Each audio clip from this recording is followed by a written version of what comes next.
Rasulullah adalah Rasul yang sukses membuat sarana orang kembali ke Allah, mengakui kudrahnya Allah dengan sarana apa saja, melihat rumput, melihat hewan, dan hewan itu ya apa saja, gabah itu apa saja, hewan yang melata di bumi apa saja, semua bukti kudrahnya Allah. Bahkan Rasulullah sukses membiarkan umatnya nggak ditunggui beliau tetap iman, mergo ditunggui konsep sing super ngene kok Al-Qur'anul Karim. Jelas ya? Tapi caranya memahami ya seperti yang saya terangkan ini. Ya saya baca lagi ya yang jadi annal mu'jizati pakai jamak muannas salim, annal mu'jizati al-madiyata, mukjizat-mukjizat yang sudah kelewat itu kanat khisiatan, bersifat fisik. Tusyahadu bil absor, hanya bisa dilihat dengan mata kepala. Karena qoti soleh wa asa Musa. Wa mu'jizatul Qur'ani tusyahadu bil basirah. Sementara mukjizatnya Quran disaksikan dengan mata hati, dan setiap orang punya mata hati. Fayakunu man yattabi'uhu li ajliha aksar. Li anna alladhi yusyahadu bi ainir ra'si yang qaridu bin qiradi musyahidihi. Walladhi yusyahadu bi ainil aqli baqin yusyahiduhu kullu man jaa ba'dal awal mustamirron. Sesuatu yang dilihat dengan mata kepala, setelah para saksi ini meninggal, maka setelahnya mencari-cari, bisa percaya bisa enggak. Tapi mukjizat yang disaksikan mata hati, siapapun percaya dan sampai ila yaumil kiamat. Dan tentu Quran lebih unggul dalam hal ini. Dan insya Allah kita semua adalah ahli Quran.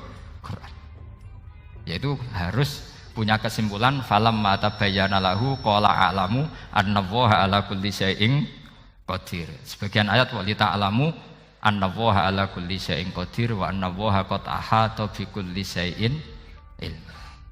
Itu kenapa mukjizat Al-Qur'an dasar. Itu yang gampang-gampang ya, melihat nyamuk, unta, kerbau itu yang gampang. Anda tak naikkan kelas sedikit menjadi agak ilmiah. Misalnya begini, kamu ahli falak. Misalnya kamu ahli falak, misalnya kayak Batu Rehan ya. Itu pasti tahu kalau matahari dan rembulan dibikin Allah itu asyamsu wal qamaru bi husban, bahwa matahari dan rembulan dibikin ini untuk hisab.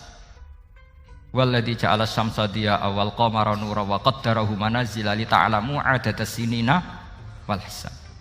Sehingga ketika ternyata betul samsiyah bisa dihitung menjadi tahun samsiyah, yang oleh bahasa milenial disebut Masihiyah.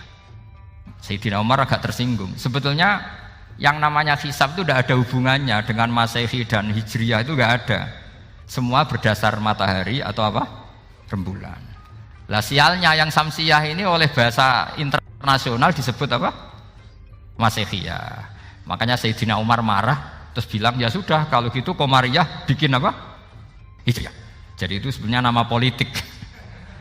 Sebetulnya kalau objektif yang jadi ukuran ya samsiyah sama Qamariyah. Berhubung ini sudah diambil tetangga partai sebelah, akhirnya ya kira-kira gitu loh. Jadi kira-kira seperti itu. Akhirnya kita namanya apa? Hijriyah. Apa samsiyah sama apa?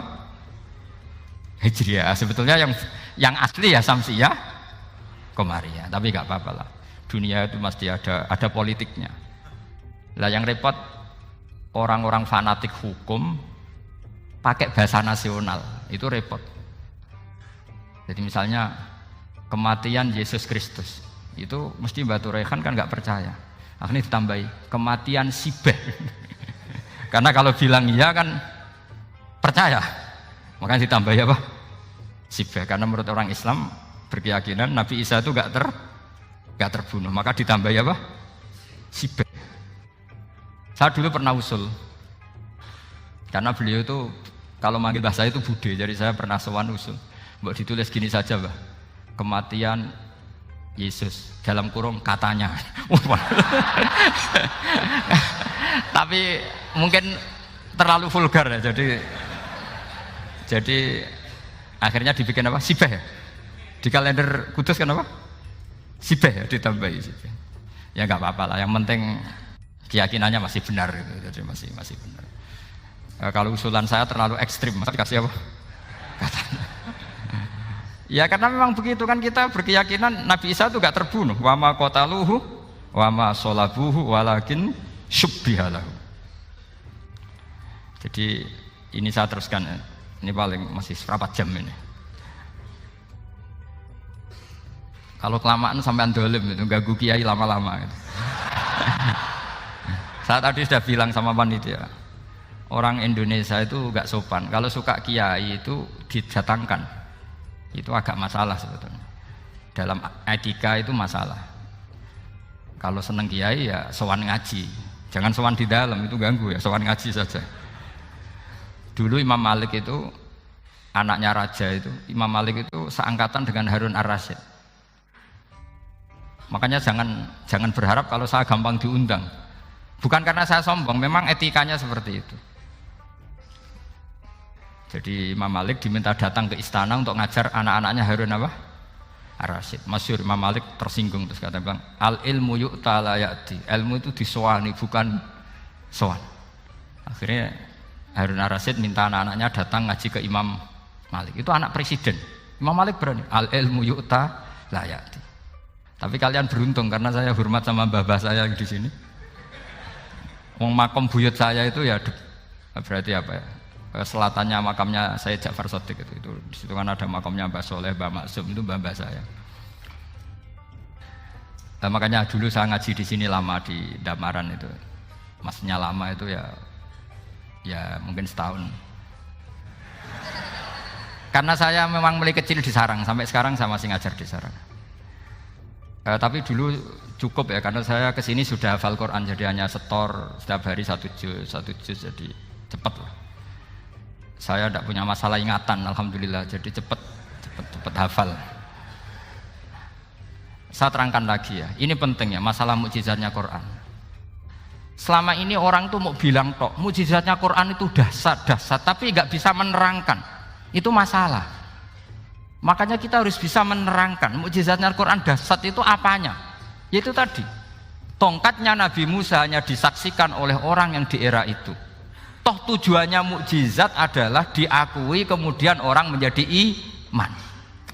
Lalu Rasulullah SAW beliau sudah intaqala ila rafiqil a'la.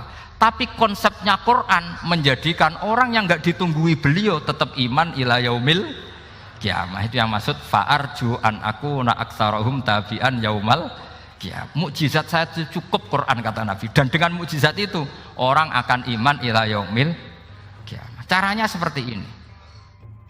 Karena tadi sedahsyat-dahsyatnya mukjizat tujuan utama orang terdikte supaya ikrar ngakui kudrohnya Allah. Lah ngono kok ngenteni tongkat sakti lah opo? Cukup deloknya. Paham nggih? Jelas ya? Alhamdulillah, mau naik kelas ini sudah benar ini sudah benar. Terus kedua begini, kedahsyatan Quran lagi.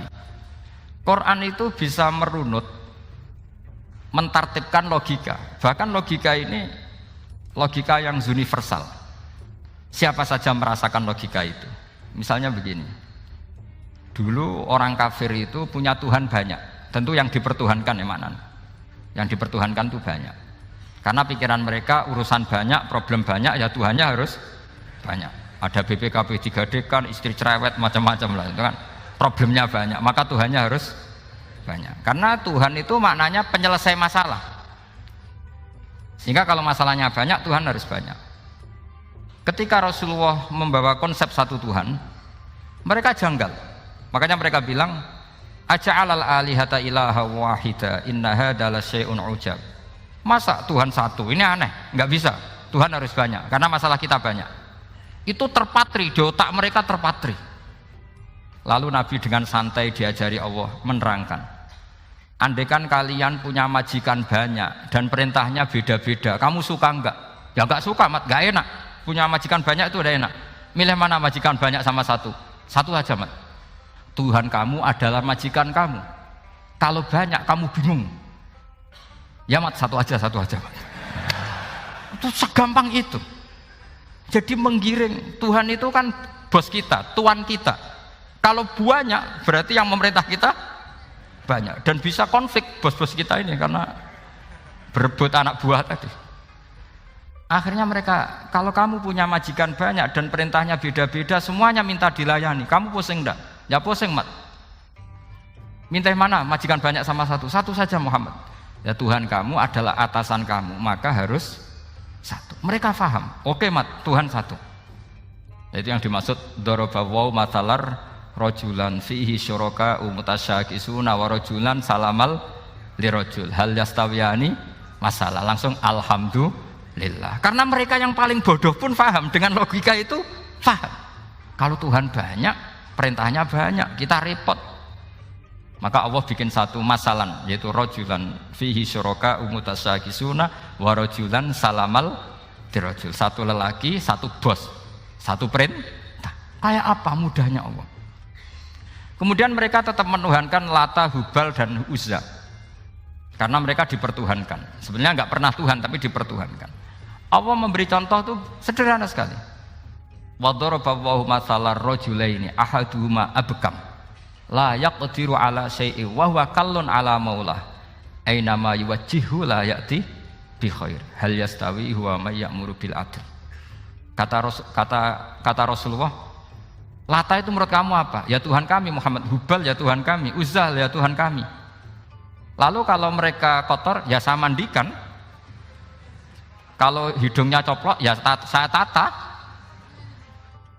Terus kata Rasulullah begini, kamu mau nggak punya budak atau pembantu yang buta, tuli, bisu? Kamu mau nggak punya pembantu loh ya, pembantu itu budak zaman dulu. Kamu mau nggak punya pembantu yang buta, yang tuli, yang bisu? Wah gak doyan mat, nggak apa pembantu ngono. Lang pembantu saja kamu nggak mau yang gitu kok malah punya bos begitu. Orang yang tuli, yang bisu, yang kopok, jadi pembantu saja nggak layak kok malah jadi pangeran. Paham ya? Arca dan berhala itu kan nggak bisa apa-apa.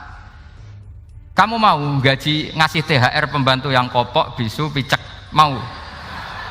Wong jadi pembantu saja nggak sah kok mau jadi apa? Tuhan atau jadi majikan? Jadi Allah bikin contoh gampang sekali. Wa daraballahu mathalar rajulaini ahaduma abkam la yaqdiru ala syai'in. Enggak bisa apa saja. Wa huwa kallun ala maulah. Anane ngrepoti tok. Aina ma yuwajjihu la ya'ti bi khair.